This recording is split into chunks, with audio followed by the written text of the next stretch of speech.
Ever ready बन, अंतिम समय का आह्वान करो। रेडी रहो, तब आ जाएगा भगवान का बुलावा। साकार मुरली में आया ना, वही आया है। साकार मुरली के विस्तार में आया है वरदान के कि एवर रेडी रहो। तड़पते हुए आत्माओं को लाइन में मत लगाओ, आप देते जाओ उनको लाइन में।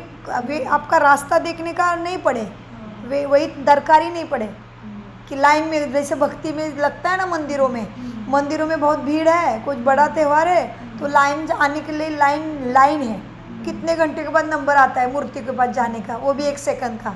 वैसे भक्तों को नहीं होना चाहिए। आज के साकार मुरली के वरदान के विस्तार में है, उसी को अनुसार ये मुरली आ गई।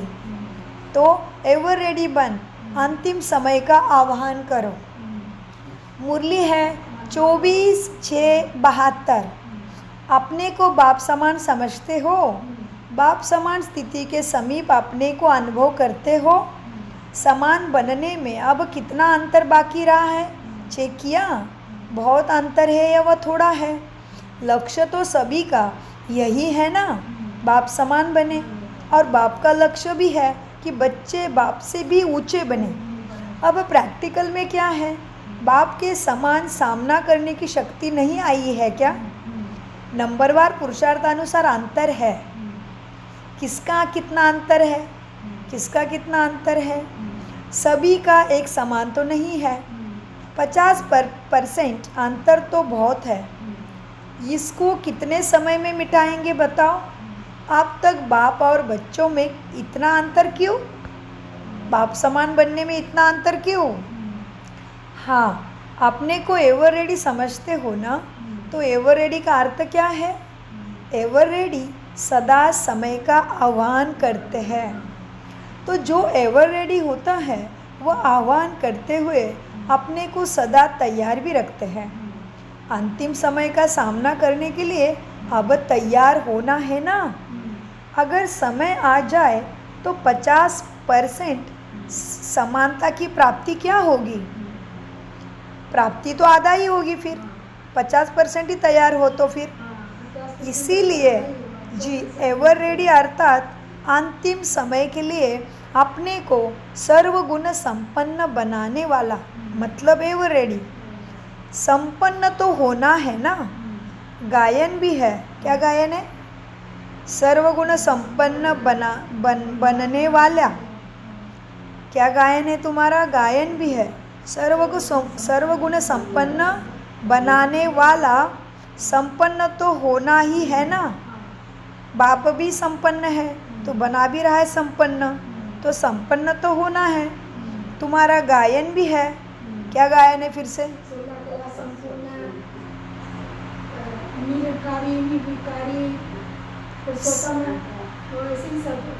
सर्वगुण संपन्न, 16 कला संपूर्ण, संपूर्ण निर्विकारी, मर्यादा पुरुषोत्तम, अहिंसा परमो धर्म, है ना गायन? तो एवर रेडी अर्थात संपूर्ण स्टेज ऐसा प्रैक्टिकल में हो जो सिर्फ एक कदम उठाने की देरी हो। एक कदम उठाने में कितना समय लगता है? इतना सिर्फ अंतर होना चाहिए। इसको कहेंगे 1 या 2%। कहा 1-2%, कहा 50% का फर्क। 50% फर्क हुआ ना। ऐसे एवर रेडी व सर्वगुण संपन्न बाप के समान बनने के लिए बाप दादा द्वारा मुख्य 3 चीज़ें हर एक को मिली हुई है। उन तीनों की प्राप्ति है तो बाप समान बनने में देरी नहीं लगती। अब वो 3 चीज़ें कौन सी दी है बाप ने? बताओ कौन सी 3 चीज़ें हैं? एक तो श्रीमत, समर्पण और सेवा। समर्पण, मेरे पास जो भी कुछ है तुझे अर्पण किया हुआ है क्योंकि वो तेरा है। समझ, वैराग्य वृत्ति। आज साकार मुरली में बाबा ने बोला निर्मोही, निरलोभी, निरविकारी बनो तो देवता बनेंगे। आज भी बाबा क्या कहते हैं? अब तुम भी बाप समान एवर रेडी बनेंगे, सर्वगुण संपन्न बनेंगे, लेकिन उसके लिए 3 बातें हैं। क्या? श्रीमत, समर्पण, सेवा। समर्पण माना जो भक्ति में गाया था तेरा तुझको अर्पण क्या लागे मेरा। इधर से बोला था, समझ कुछ भी नहीं थी, अभी समझ लिया कि मैं तो शरीर भी मैं नहीं हूँ और शरीर भी मेरा नहीं है, तो शरीर के साथ जुड़े हुए सगे संबंधी रिश्ते नाते वस्तु पदार्थ भी मेरे नहीं है। ये है समर्पण। ये बोलना नहीं, यहाँ से समझना, तभी लोभ मोह काम करो अहंकार मिट जाएगा। तो इसलिए भगवान को बोला विषय विकार मिटाओ देवा। अब विषय विकार मिटाने आ गया, लेकिन समझना पड़ेगा। तो बाबा कहते हैं मीठे बच्चे, ऐसा एवर रेडी व सर्वगुण संपन्न बाप के समान बनने के लिए बाप द्वारा 3 मुख्य चीज़ें हर एक को मिली है। उन तीनों की प्राप्ति है तो बाप समान बनने में कोई देरी नहीं लगती। वह 3 चीज़ें कौन सी जो बाप ने दी है? एक तो श्रीमत, समर्पण और सेवा। यह तो चलने व करने की बातें सुनाई, लेकिन फिर देते क्या है? बाबा सेवा भी तुम क्या कर सकते हो? यह तो चलने व करने की बातें सुनाई, लेकिन देते क्या है?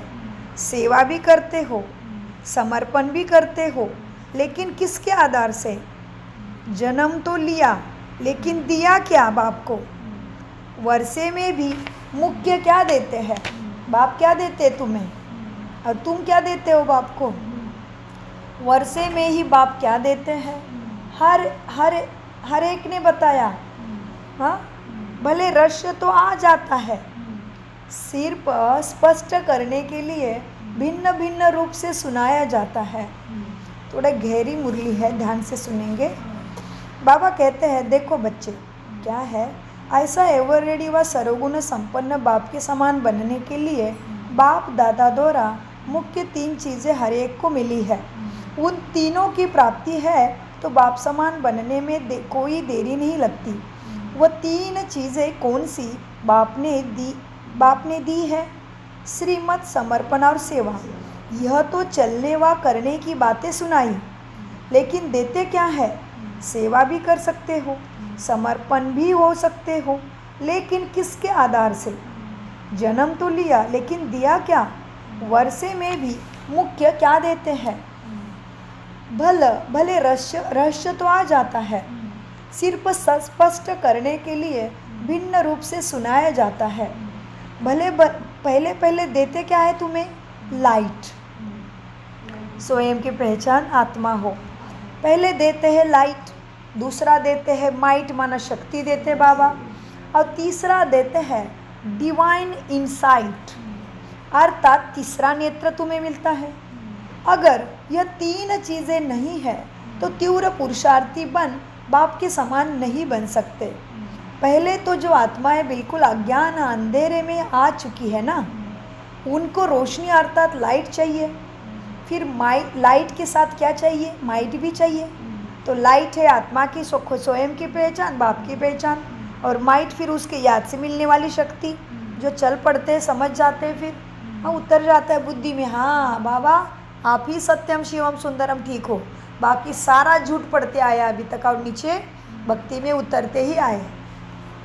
तो बाबा कहते हैं तीव्र पुरुषार्थी बन बाप के समान नहीं बन सकते हो। सब कुछ दे दिया बाबा ने।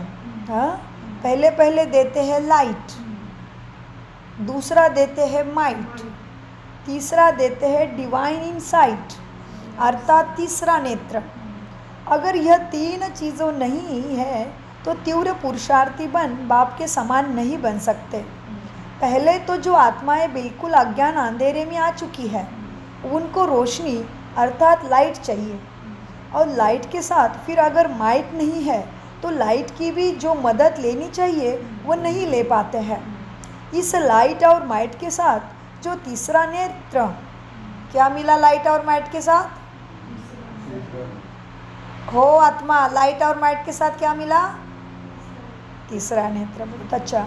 तो लाइट, तो बाबा कहते हैं इस लाइट और माइट के साथ जो तीसरा नेत्र मिला वो क्या है? अर्थात डिवाइन इंसाइट देते हैं। डिवाइन वृत्ति बन जाती है हमारी, आध्यात्मिक समझ जाते हैं हम। आध्यात्मिक आद्य आत्मा का ज्ञान, उसके गुण और उसके कर्तव्य और उससे होने वाली प्राप्ति माना अध्यात्म, माना डिवाइन इंसाइट, देवी संस्कार, ठीक है। तो बाबा कहते हैं मीठे बच्चे देखो, अगर माइट नहीं तो लाइट का भी जो मदद लेनी चाहिए वो नहीं ले पाते। इस लाइट और माइट के साथ जो तीसरा नेत्र अर्थात डिवाइन इंसाइट बाबा देते हैं, उससे अपने पास्ट, प्रेजेंट और फ्यूचर तीनों ही कालों को व तीनों ही जीवन को जान सकते हो। क्या क्या जाना हमने? डिवाइन इंसाइट मिली, इसलिए बेटा डिवाइन इंसाइट बाबा से मिली, हमें डिवाइन इंसाइट मिला, इसलिए हमने क्या क्या जाना? पास्ट, प्रेजेंट और फ्यूचर। हाँ, बाबा कहते हैं ये अव्यक्त मुरली ज़्यादा गहरी रहती है और प्राप्ति वाली रहती है। जितना ध्यान से सुनेंगे उतना पहले पुण्य प्राप्ति, पुण्य के साथ लाइट और लाइट के साथ बाबा की माइट, दोनों तीनों मिलता है आज्ञाकारी बनने के कारण। और मन के ऊपर काबू किया ना आत्मा ने, मन को बोल दिया कहीं नहीं जाना है, मेरा बाप पढ़ा रहा है, चुप इधर बैठ। बार बार दूसरे विचार आएंगे तो भी बोलेंगे नहीं, मेरा बाप सुना रहा है, सुन पहले। आत्मा देती आदेश मन को, तो उससे प्राप्ति होती है।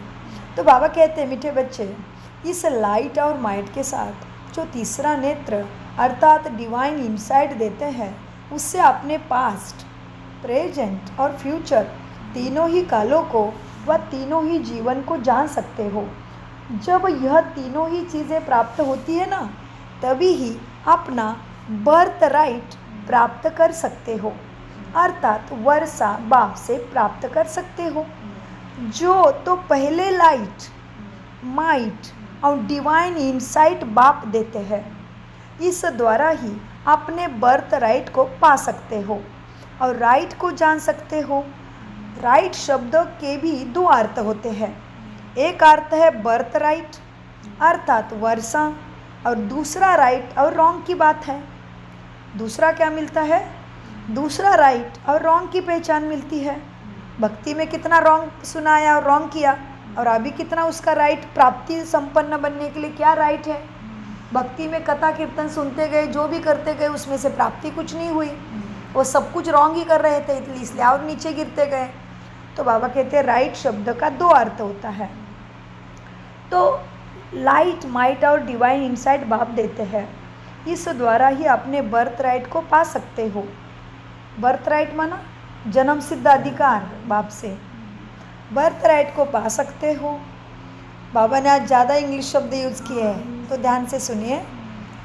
अब क्या है देखो, बर्थ राइट को पा सकते हो और राइट को जान सकते हो। राइट शब्द के दो अर्थ है। एक है बर्थ राइट, राइट शब्द के दो अर्थ कौन से हैं फरिश्ते? एक है बर्थ राइट और दूसरा है, क्या है दूसरा? राइट और रॉन्ग की पहचान मिली, इसलिए बाप को ट्रुथ कहा जाता है। इसलिए बाप को क्या कहा? ट्रुथ माना सत्यम शिवम सुंदरम, ट्रुथ माना सत्य, ठीक है। तो बाबा कहते हैं बच्चे, आज बाबा पूरी इंग्लिश मुरली चला रहे, मतलब कोई अंग्रेज बैठा है सामने, इसीलिए बाप को ट्रुथ कहा जाता है, अर्थात सत्य व राइट। सत्य की पहचान तब कर सकते हो जब यह तीनों चीज़ें प्राप्त हैं। कौन सी तीनों चीज़ें? लाइट, माइंड, जी। सत्यम शिवम बाबा को ट्रुथ कहते हैं। ट्रुथ क्या, क्यों ट्रुथ? तो उसको हमने गाया हुआ है, वो सत्यम है, शिवम है, सुंदरम है। वो कभी भी उतरती कला में आता नहीं, इसलिए सदा सुंदरम। और जीव कभी लेता नहीं, इसलिए शिव है, बैड मैनर्स। तो मीठे बाबा कहते हैं बच्चे, क्या मिला तुम्हें? तीन बातें मिली। तो सत्य की पहचान तब कर सकते हो जब ये तीनों चीज़ें प्राप्त है। अगर एक भी चीज़ की कमी है तो रॉन्ग और राइट का फर्क नहीं पता चलेगा। यहाँ पे जब आते हैं तभी निमित्त आत्मा नहीं दिखाई दे, प्राणेश्वर परमपिता परमात्मा ब्रह्मा और दादी के शरीर में दिखाई दे, तभी हो गया आपका डिवाइन इंसाइट। और उसके बाद फिर लाइट और माइट उसके साथ ही खिंचानी है। निमित्त आत्मा नहीं दिखाई दे, नहीं तो फिर अभी भी तुम मट्टी के पुतले को, भूत को ही देख रहे हो। मीठे बच्चे, इतना एकाग्र होना पड़ेगा ना, अंतर्मुख होना पड़ेगा। आत्मा कान द्वारा सुन रही है, लेकिन कर्म इंद्रिय खुली है, आंखें खुली है, फिर भी अंतर्मुख आत्मा है, बाबा के साथ ही सुन रही है, ये प्राप्ति ऐसी मिलेगी। तो बाबा कहते बच्चे देखो, अगर एक भी चीज़ कमी है तो रॉन्ग से राइट तरफ नहीं चल पाते हो। रोशनी होगी तभी ही तो मार्ग को तय कर सकेंगे ना, नहीं तो अंधेरे में कैसे मार्ग तय कर सकेंगे, अपने पुरुषार्थ की स्पीड को तेज कैसे कर सकेंगे। इसलिए लाइट चाहिए। हाँ, light might out divine insight देते हैं बाप, इस द्वारा ही अपने बर्थ राइट को पा सकते हो। तुम्हारा बर्थ राइट है बाप के वर्षे के अधिकारी, तो बाप का वर्षा क्या है? बाबा का वर्षा ये उन्होंने ये है कि ज्ञान लेना है अपने को। बाबा क्या बनाने आया है? हम बस सत्युग के लिए। सतयुग हमारा बर्थ राइट है। संगम से ही मन की शांति, इसी दुख की दुनिया में रहते हुए सुख की शांति की अनुभूति, इसी जीवन में रहते हुए, इसी साधारण शरीर में रहते हुए छोड़ दो की शक्ति आ गई। जीवन मुक्ति की अवस्था, जीवन में होते हुए भंबोर को आग लग गई है, फिर भी हम कहते हैं कोई बात नहीं, ड्रामा कल्याणकारी है, हर आत्मा का अपना रोल है, शांत रहो ना, शांत रहो ना कहा, और आत्मा शांत रह पाई, माना जीवन मुक्ति की अवस्था। जीवन मुक्ति यहाँ मिल गई, अपने को मुक्त कर दिया, जंजाल में फंसाया ही नहीं। तो इसीलिए बाबा कहते हैं क्या मिला? क्या मिला? सत्य क्या पहचान मिला। अब इसीलिए क्या हुआ फिर? डिवाइन इंसाइट मिला।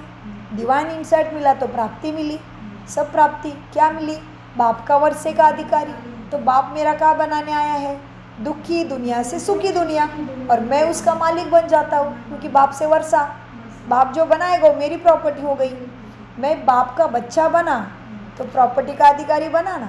क्या अपने घर में बच्चा पैदा हुआ तो आप बोलोगे क्या कहाँ से आया, तेरा क्यों? एकदम नेचुरली उसका ही हो जाता है ना भाई। बेटी है तो भी चुपचाप चली जाती है वो ग्रहित है कि भाई है तो भाई को सब मिलेगा। वैसे ही बाबा कहते तुम मेरे वारिस बच्चे हो, सारी दुनिया मेरे बच्चे है, लेकिन जो मेरा बच्चा बना वो बाप के प्रॉपर्टी का अधिकारी बना। और बाप क्या बनाने आ गए? हेवन, पैराडाइज, सत्ययुग, स्वर्ग मेरा हो गया। उसके श्रीमत पे चलना है, बैठे बैठे भगवान पकड़ लिया। तो बाबा कहते हैं मीठे बच्चों देखो, सत्य की पहचान तब कर सकते हो जब ये तीनों चीज़ें प्राप्त है। अगर एक भी, बार बार पढ़ती हूँ मैं क्योंकि मुरली बहुत गहरे और इंग्लिश शब्द बहुत आए हैं, इसलिए आपको लिंक लगाने में देर लगती होगी। जी देर लगेगा, इसलिए मैं समझा रही हूँ। तो पहले लाइट माइट और डिवाइन इंसाइट देते हैं बाबा, इस द्वारा ही अपने बर्थ राइट को पा सकते हो, राइट को जान सकते हो ना। राइट शब्द के दो अर्थ होते हैं, एक अर्थ है बर्थ राइट अर्थात वर्षा, और दूसरा राइट और रॉन्ग की पहचान मिली है, इसलिए बाप को ट्रूथ कहा जाता है। ट्रूथ अर्थात सत्य व राइट। सत्य की पहचान तब कर सकते हो जब यह तीनों चीज़ें प्राप्त है। अगर एक भी चीज़ कमी है तो रॉन्ग और राइट का फर्क नहीं पता चलेगा। रोशनी होगी तभी तो मार्ग तय कर सकेंगे, अंधेरे में कैसे मार्ग तय कर सकेंगे? वह अंधेरे में अपने पुरुषार्थ की स्पीड को तेज भी कैसे करेंगे? जैसे देखो, इस पुरानी दुनिया में जब ब्लैक आउट होता है तो स्पीड को ढीला कर देते हैं ना, तेज स्पीड अलाउ नहीं करते हैं, क्योंकि सब कुछ सब तरफ धुआं फैला है। फोग फैलता है ना, उसको क्या कहती है? कभी कभी आता है बारिश के मौसम में तभी, हाँ फोग आता है ना, फोग ही कहते हैं ना, फॉग कहते हैं ना उसको। तो उसके टाइम गाड़ी का स्पीड कम होता है ना। तो बाबा कहते हैं इस पुरानी दुनिया में जब ब्लैक आउट होता है तो स्पीड को ढीला कर देते हैं, तेज स्पीड अलाउ नहीं करते हैं, क्योंकि एक्सीडेंट होने का डर रहता है। तो ऐसे ही अगर तुम्हें पूरी लाइट नहीं तो स्पीड को तीव्र नहीं कर सकते हो, पुरुषार्थ के स्पीड ढीली चलती रहेगी।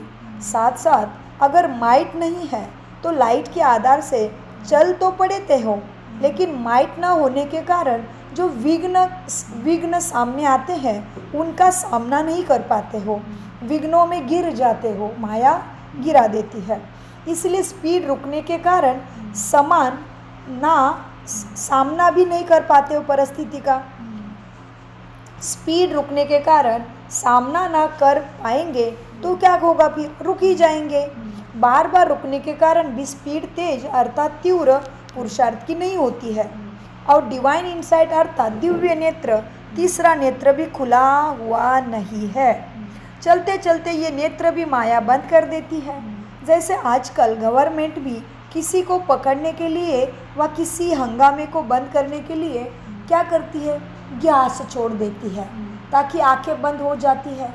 आंसू आने के कारण देख नहीं पाते हैं, जो करना चाहते हैं वो कर नहीं पाते हैं। इसी रीति से जो तुम्हारा ज्ञान का तीसरा नेत्र मिला है, अगर माया के गैस व धूल उसमें पड़ जाती है तो तीसरा नेत्र होते हुए भी जो देखना चाहते हो, जो परिस्थिति के सामने विजय प्राप्त करना चाहते हो, वो नहीं कर पाते हो। इसीलिए लाइट, माइट और डिवाइन इंसाइट जरूरी है। डिवाइन इंसाइट माना ज्ञान का तीसरा नेत्र जो शंकर के माथे में दिखाते हैं। बाबा कहते हैं इसीलिए ज्ञान का तीसरा नेत्र होते हुए भी परिस्थिति को देख नहीं पाते हो। इसलिए तीनों चीज़ें आवश्यक है। तीनों ही अगर ठीक है, यथार्थ रीति प्राप्त है, जैसे बाप ने दी है वैसे ही धारणा कर रहे हो, उसी आधार पर चल रहे हैं, तो कभी भी रॉन्ग कर्म कभी भी रॉन्ग कर्म व असत्य कर्म कर नहीं सकते। सदा राइट तरफ ही जाएंगे, रॉन्ग हो ही नहीं सकता, क्योंकि तीसरा नेत्र द्वारा रॉन्ग और राइट जान लेते हो।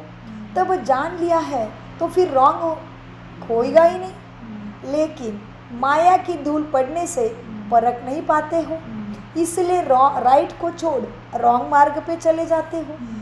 तो कभी भी कोई रॉन्ग व असत्य कर्म होता है, वह संकल्प भी उत्पन्न होता है, वह असत्य शब्द निकलता है, तो समझना चाहिए कि इन तीनों चीज़ों में से किसी की तो मेरे में कमी हो गई है। तीनों लाइट, माइट या तीसरा नेत्र बंद हो रहा है।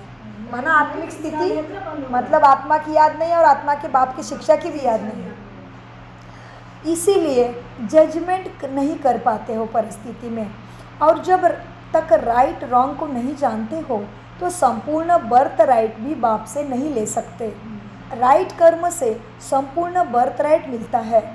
अगर राइट कर्म नहीं है, कब राइट करते हो कब रॉन्ग होता है, तो बर्थ राइट भी संपूर्ण पूरा नहीं मिलेगा। जितना राइट संकल्प और कर्म करने में कमी होगी, उतना ही बर्थ राइट लेने में भी कमी होगी, तो सूर्यवंशी के बदले चंद्रवंशी में चले जाएंगे। तो यह तीनों प्राप्ति सदा कायम रहे, उसके लिए मुख्य किस बात का अटेंशन रखना चाहिए, जो बहुत सहज है और सभी कर सकते हैं। कर सकते हो ना? देखो, डिवाइस रिवीजन कोर्स में भी वही सहज युक्ति बार बार रिवाइज हो रही है। रिवाइज कोर्स अटेंशन से सुनते हो ना, तो यह अव्यक्त मुरली क्या है, तुम्हारा रिवीजन हो रहा है। साकार में भी आता ज्ञान दिया, अभी अव्यक्त में भी वही ज्ञान दे रहे। तो बाबा कहते रिवीजन में क्या होता है, पक्का होना चाहिए। हाँ, तो बाबा कहते देखो, रिवीजन कोर्स अटेंशन से सुनते हो, पढ़ते भी हो, पढ़ते हो अटेंशन से। प्रश्न पूछा है, हाँ जी बोलना है। हाँ जी बाबा, रिवीजन कोर्स अटेंशन से सुनते हो, पढ़ते हो। हाँ, ऐसे तो नहीं समझते हो ना, जानी जाननहार हो गए हम, सब जान लिया है, ऐसे तो नहीं समझते हो ना। जानी जाननहार अपने को समझकर रिवाइज कोर्स को हल्का तो नहीं छोड़ते हो ना। अगर पेपर लेते हैं, ऐसा कौन है जो एक दिन भी रिवाइज कोर्स की मुरली मिस नहीं करते हैं, वह धारणा में अटेंशन नहीं देते हैं? वो हाथ उठाओ। कहाँ आने जाने में जो मुरली मिस करते हो, वो पढ़ते हो, वह मिस हो जाती है, ऐसे तो नहीं समझते हो ना। अब नॉलेज को तो जान चुके हैं, भले तुम जान भी चुके हो, लेकिन अभी बहुत कुछ जानना भी बाकी रह गया है। जानना माना मानना और धारण करना, ये तो बाकी है। जो अच्छी तरह से रिवाइज कोर्स को रिवीजन करते हैं, वो स्वयं भी ऐसा अनुभव करते हैं, वो रिवाइज कोर्स करते भी पुराना लगता है या नया लगता है। नए के लिए तो कोई बात, नए के लिए तो क्या बोलते बाबा, नए बच्चों के लिए नयों के लिए तो कई बातें होगी नहीं, लेकिन जो पुराने हैं वह फिर से रिवीजन कोर्स से क्या अनुभव करते हो? नया लगता है, क्योंकि ड्रामा अनुसार रिवीजन क्यों हुआ? यह भी ड्रामा में नोंद थी। रिवीजन क्यों कराया जाता है बताओ? क्यों कराया जाता है रिवीजन? याद रहे, पक्के हो जाए, पेपर में पास हो जाए, फेल ना हो जाए, और प्राप्ति करके पास विद ऑनर का गोल्डन ताज ले ले। इसीलिए तो बाबा कहते हैं क्यों कराई जाती है रिवीजन? अटेंशन कम हो जाती है, स्मृति कम होती है, तो बार बार रिवीजन कराया जाता है। तो यह भी रिवाइज इसलिए हो रहा है क्योंकि अभी प्रैक्टिकल में नहीं ला रहे हो।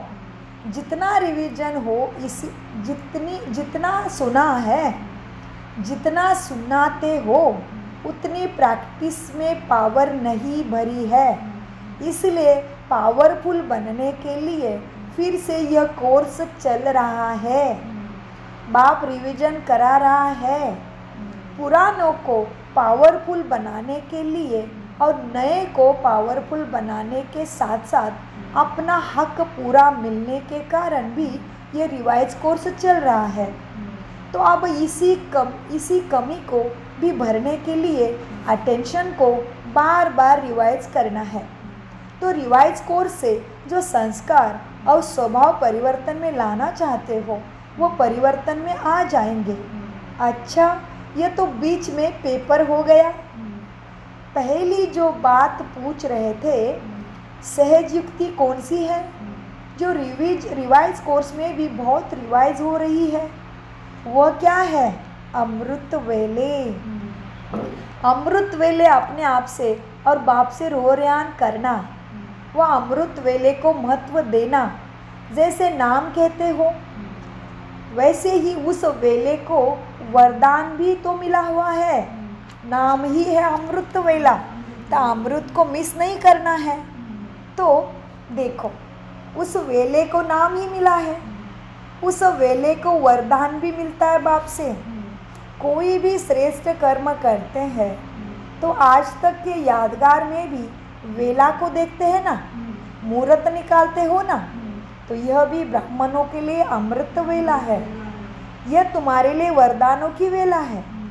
यहाँ भी पुरुषार्थ के लिए, सहज प्राप्ति के लिए सबसे अच्छी वेला कौन सी है बताओ? अमृत वेला। अमृत वेले के समय अपनी आत्मा को अमृत से भरपूर कर देने से सारा दिन कर्म भी ऐसे होंगे जैसे वेला श्रेष्ठ होती है। अमृत श्रेष्ठ वैसे ही हर कर्म और संकल्प भी सारा दिन श्रेष्ठ ही होगा। समझे? श्रेष्ठ बनने के लिए कौन सी वेला मिस नहीं करना है? अमृत वेला मिस नहीं करना है।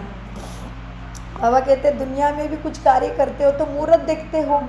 हाँ, तो तुम ब्राह्मणों को भगवान से सर्व प्राप्ति का एक ही मुहूर्त है, ब्रह्म मुहूर्त, अमृत वेला। हाँ, सो में अमृत वेला जी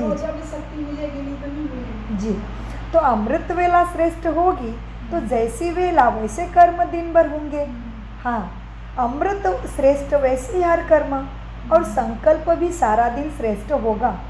अगर इस श्रेष्ठ वेला को साधारण रीति से, अभी अटेंशन दे दो, अगर इस अमृत वेला को साधारण रीति से चला लेते हो तो सारा दिन संकल्प और कर्म में भी साधारण ही चलते हो, प्राप्ति नहीं होती। तो ऐसे समझना चाहिए ये अमृत वेला सारे दिन का समय का फाउंडेशन वेला है। क्या है अमृत वेला? इमारत बनने की पाया है, पाया, फाउंडेशन है। सो समझना चाहिए यह अमृत वेला सारे दिन के समय का फाउंडेशन वेला है। अगर फाउंडेशन कमज़ोर व साधारण डालेंगे तो ऊपर की बनावटी भी ऑटोमेटिकली ऐसे ही बनावटी होगी। इस कारण जैसे फाउंडेशन की तरफ सदैव अटेंशन दिया जाता है, वैसे सारे दिन का फाउंडेशन टाइम क्या है? अमृत वेला। उसका महत्व समझकर चलेंगे तो कर्म भी महत्व प्रमाण ही होंगे। इसको ब्रह्म मुहूर्त भी क्यों कहते हैं? ब्रह्म मुहूर्त है वह ब्रह्म मुहूर्त है, क्या ब्रह्मा मुहूर्त है? क्या समझते हो?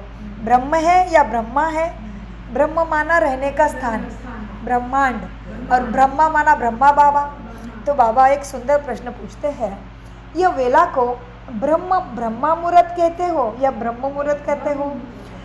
ब्रह्मा, बाबा अभी समझाते हैं, ब्रह्मा मुहूर्त भी राइट है, ब्रह्मा बाबा, ब्रह्मा मुहूर्त भी राइट है, क्योंकि सभी ब्रह्मा समान नए दिन का आरंभ स्थापना करते हो ना, वह भी राइट है।